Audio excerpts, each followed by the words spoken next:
So as I said on the Facebook, on the post this morning, it's actually making a trifold card, which is something a little bit more fancier for me. And as you can see here, I've actually put an insert in as well and used the stencils. But it's like, I've also sort of added an aperture here.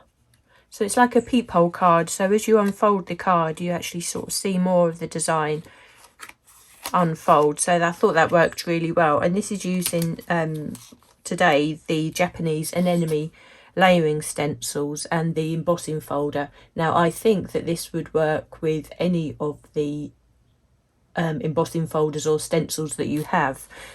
Even if you just have stencils, you don't necessarily need to emboss it. I mean, that's just really is the icing on the cake and finishing that off lovely, doesn't it? I think this design also works sort of with a peephole here. The aperture also works if you aren't able to make a trifold, if you don't have a piece of card sort of long enough to get the length on the card. You can actually create it like this, but this is just like a single card. You can just create your embossed layer here, cut your aperture, but when you mount this section onto the card, just use 3D foam, so you raise it up, so you give that dimension to the card, so it still looks like a peephole effect. And there are different ways of actually doing this. I mean, I thought initially that it would be quite nice if you just embossed the card around the outside and just stenciled the part in the middle. So there's really different ways of doing this, but I really like the way that this one came out with these stencils, and then you open it up to see the full image on the inside also, which isn't embossed. That's entirely up to you, but I think it would sit nicer if this part is actually just stenciled and you have the embossed section on the front here.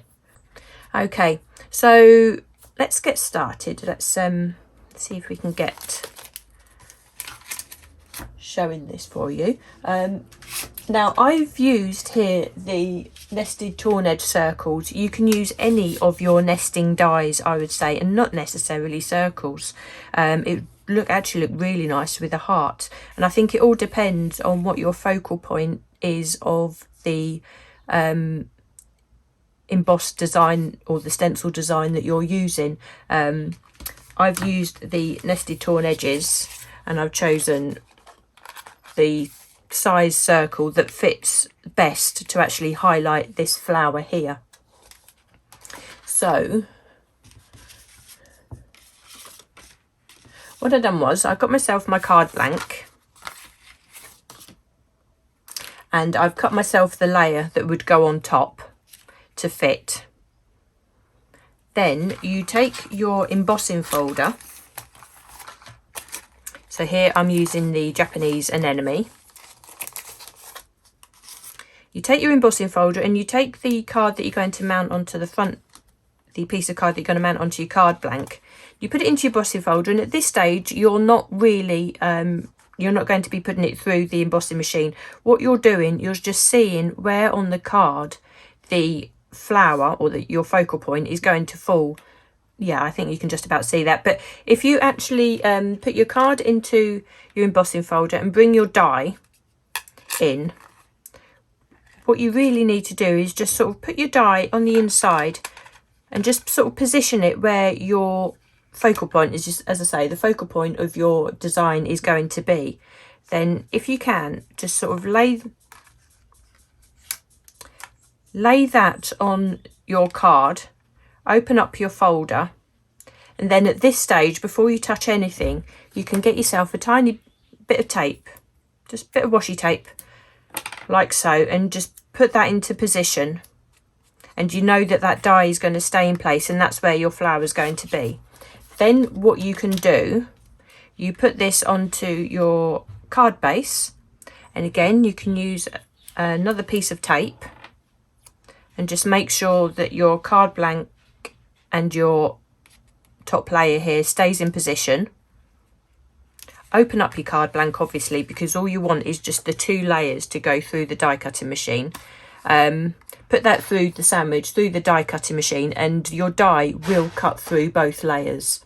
As long as you get your sandwich for your particular machine correct, that will cut through. And what that does, When you bring that back out through, you remove your pieces of tape.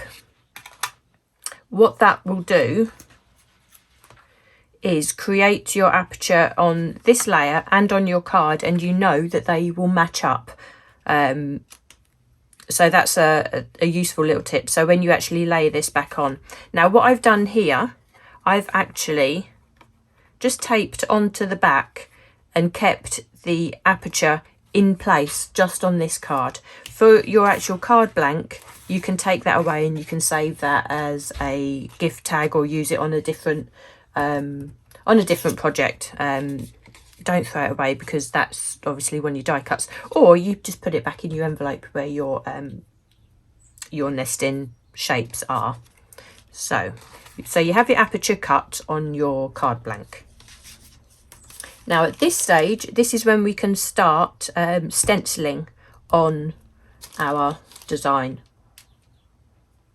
And we want to do this with the die cut still in place. So as long as it's secured on there, you can use this in your Ultimate and just carry on stenciling without any issues. So let's bring our stencils in. So we have the coordinating set, which is the Japanese Anemone layering stencils. So we've seen how we use the stencils before, but it's always fun to watch. Now make sure that your stencils are in order, she says, trying to, oh there we are, there's number one. What have I done with these? There we are, all in order now. So we have our stencil number one, and we can see now where our focal point of the flower is. Now what we want to do is make sure that that is actually going to be within the aperture that we've cut. So we do need to line that up first. So if we just do that initially and just line up the stencil with your piece of card and then move the two together. As you see, I'm holding the both together. We put that on our peg system at the top, and we can see that we have the main flower in the aperture. So now we can get to stenciling.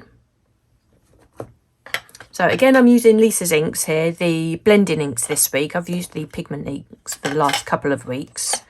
So we're back on to the blending inks. Now, initially, I am going to put down a base of grey. A really, really faint base of grey, just all over those flowers there. And again, and I think I've said this on most of my lives, what I do initially when I lay the ink down, it is so pale that you won't be able to see it at this stage, but it gives me a really good base, a really good foundation to build everything else up onto. So we can move our stencil, and actually there it's not as pale as it initially think. So we bring in stencil number 2, and this is when we can start introducing our colour. Now I've only travelled with a few brushes today, so I am going to be swapping between the different types of brushes, so I don't have to sort of get any sort of cross contamination with colour. And I like using these the bijou brushes to cover a large area. So I'm going to lay down this first layer of pink. Now how much colour you use and the colours scheme that you use is what will make this sort of different each time you make this. Obviously you can go really bold. I like to go quite sort of pale and more subtle. This is where you can start sort of personalising the design. So we can see that building up. Next we start introducing our green. We can see now that all the pink of the flowers is covered, so we can come in with our green, and we use our Woodland moss, which is probably one of my favourite greens that I have used. It's the only green in Lisa's collection at the moment, so maybe when we get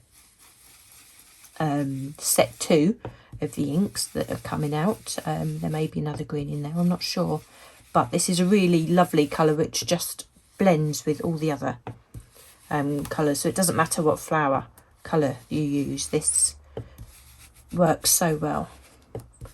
So we can lay down that green. See, I'm not being particularly careful at this stage, just want to get that colour down. There we are. Get that through.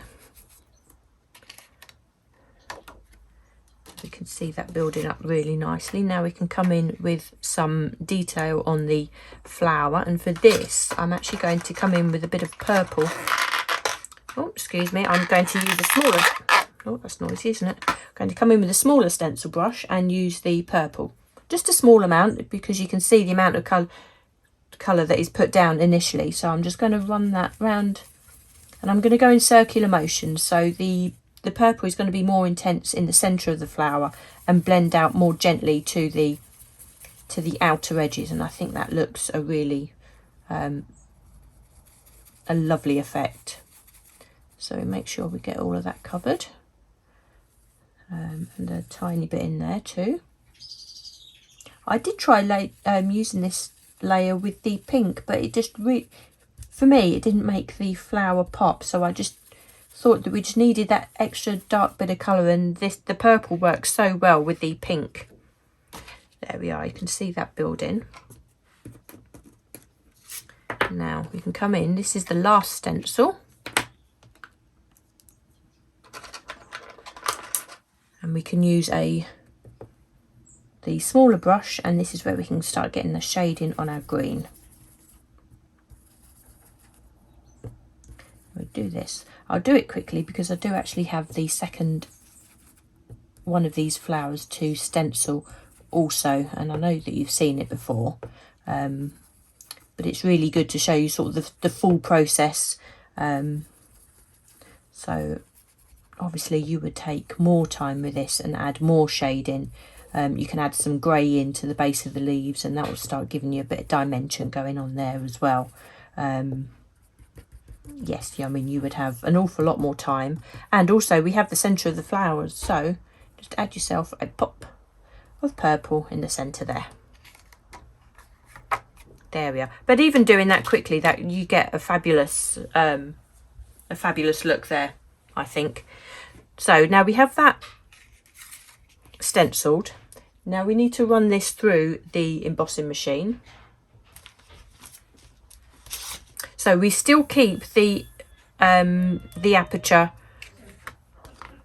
connected into this layer. So I've still got my tape on the back here to make sure that this isn't going anywhere. Now, if you didn't want this centre layer embossed, you can just take this out, but it might actually be easier to line up in the embossing folder. And I'll just show you the one from this sample card that I made. This is the insert that's already been embossed that has come out from the centre there, and that is so pretty, and you can use that, just stick a little bit of ribbon and you've got yourself a coordinating gift tag. So that would be really lovely to give as a gift with a present also, isn't it? So I think that's really nice, or you can use that on another card. So I think it's definitely worth embossing this also. So we make sure which way round do we do this? This way. So we line this up. Now I will be using a different die cutting machine today, one that I'm not overly familiar with, because I'm using Mum's stuff. Mum does craft as well. She's probably watching in the other room, actually, strangely.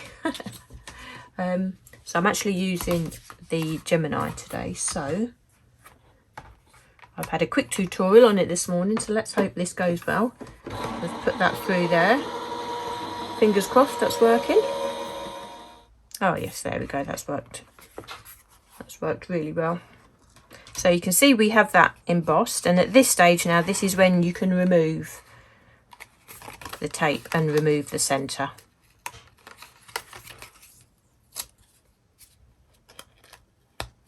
So move those to one side, we don't need those.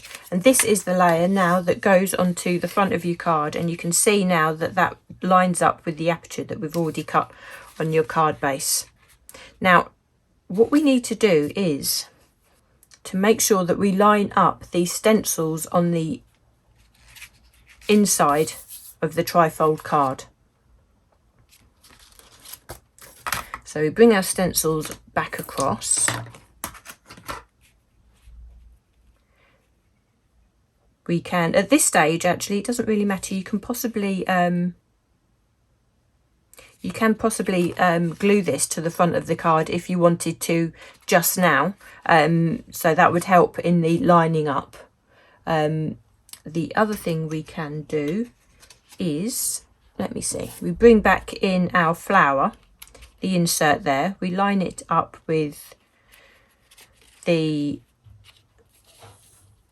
design. Where are we? There we are, like so.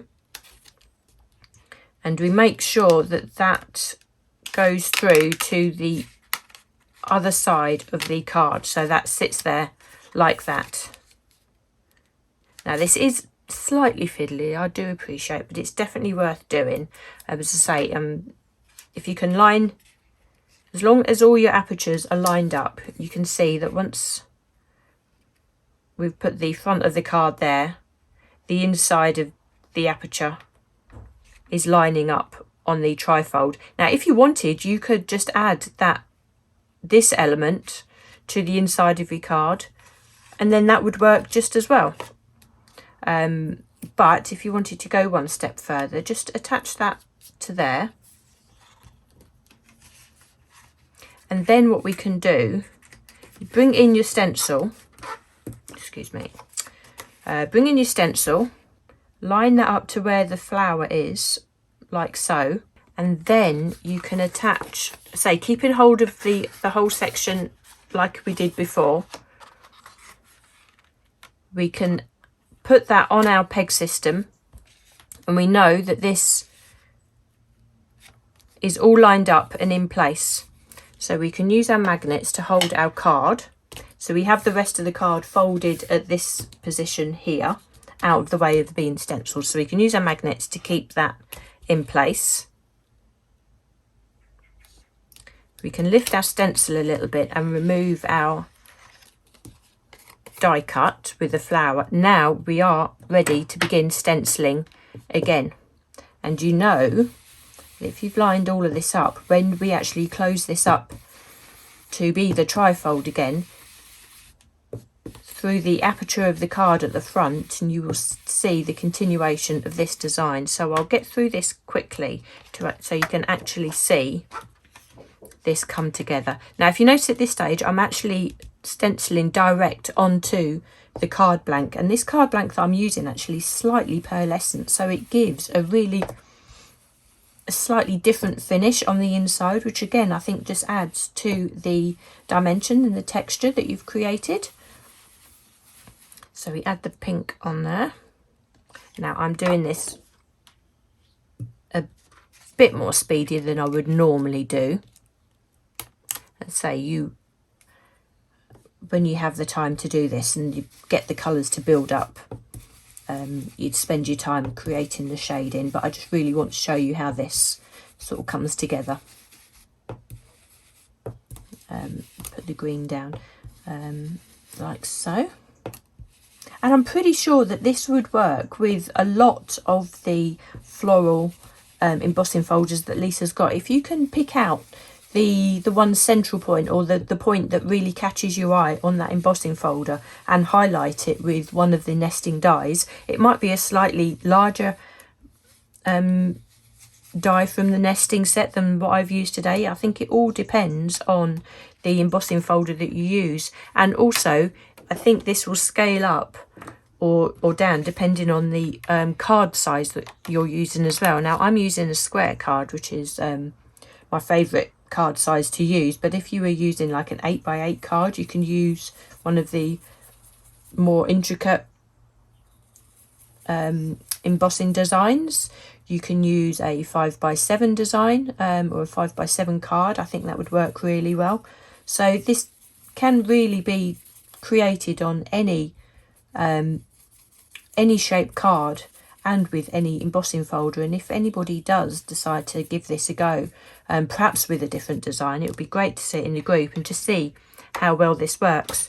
And you can see just how soft this design is coming together on this, although it's a slightly creamier card as well, so it is actually going to give a different hue to the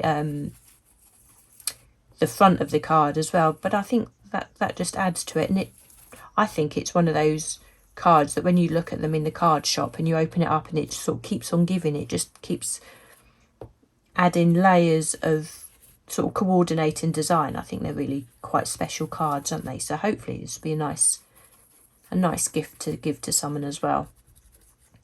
So we'll just add our green to add the layers to the leaves like so, and a pop of purple in the centre. Actually, I think I forgot to put the purple in the centre of the main one on the front of the card, didn't I? Not to worry, there we are. So we lift that up. I mean, they are such lovely images. I mean, you really can't go wrong with these stencils, can you? So we can see now, I mean, that is another option. What you could do, you could leave the card like that and you could put yourself a sentiment on there and a few pearls and embellishments. And when you open the card up to reveal the inside, that's special in itself. So that could perhaps even work as a thank you card or a sympathy card. I mean, I think there's lots of different ways of doing this. And I think I think you'd need to make it a couple of times just to perhaps get different combinations of how it would work. So what I'm going to do is I'm just going to add the front of the card here. Now, when anything with an aperture, it's always worth putting a bit of adhesive around the aperture itself so that doesn't gape. Now what I can do, I can line up the apertures, and you can see that the inside works really nicely, and you've got the differentiation because this one isn't embossed and this one is. Now to finish that off, we just need, I like just a simple sentiment on the front there. Again, there's so many sentiments that Lisa's brought out. You can die cut them, you can layer them, you can add a tag underneath. That's entirely up to you. I'm going to add, excuse me, I'm just pulling the stamp off the plate. I'm going to add a stamp from the multi-layer Garden Rose. I love the fonts that they have on these sentiments. So I'm just going to use the birthday wishes. So I'm going to just line that up like so. I didn't bring a stamping block with me, so I can use my platform.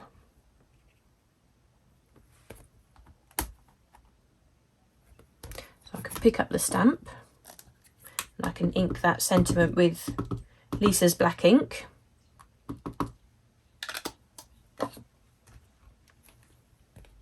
And I think that just when you add a black sentiment on there, it just pulls the whole thing together and it just looks finished. I really like, there we are. How perfect is that? I really like that. And I didn't bring any gems or anything with me, but you can embellish with a few bits of gems or perhaps even decoupage some of these flowers around as well. I think there's any number of ways that you can finish off. I have a sentiment, and all it is just a piece. I use a piece of like copy paper on the inside, stamped another sentiment, and I've just used the stencils again, but just stenciled one of the flowers. And I've just picked out the double flowers on the stencil and just used that area of the stencil to create that little embellishment on the inside. And I think that's just a really nice sort of coordinating little touch. And we can put that on the inside and line that up like so. And that is a really lovely finished card. So you can see when I bring the next one in as well, that's the one with, I haven't stenciled around the outside, but you have this embossed in the centre. and the original one I have here, slightly bolder in colour, but I did have more time to create this. And I don't know if I said before, but this card blank is slightly pearlescent, so stenciling onto that and seeing just some of the shine come through that aperture, I think is just really pretty. So let's see if we can catch up with your, what's that, Sue? Could you stick 2 6x6 card bases together? Yes, I think you possibly could. And actually what I did do with this one, Sue, the card blanks I have are not quite long enough to give me a square trifold. So what I've done here, I'll just show you, I did cut another section here, and you can see I've scored down the side and I've just glued it to the back of the card and overlapped it. But you'd never know. You'd never know from the front. Thanks so much for joining me and Alexa this morning. So lovely to have you here, so on my holidays. And I shall catch up with you all again next week. Take care, everyone. Bye.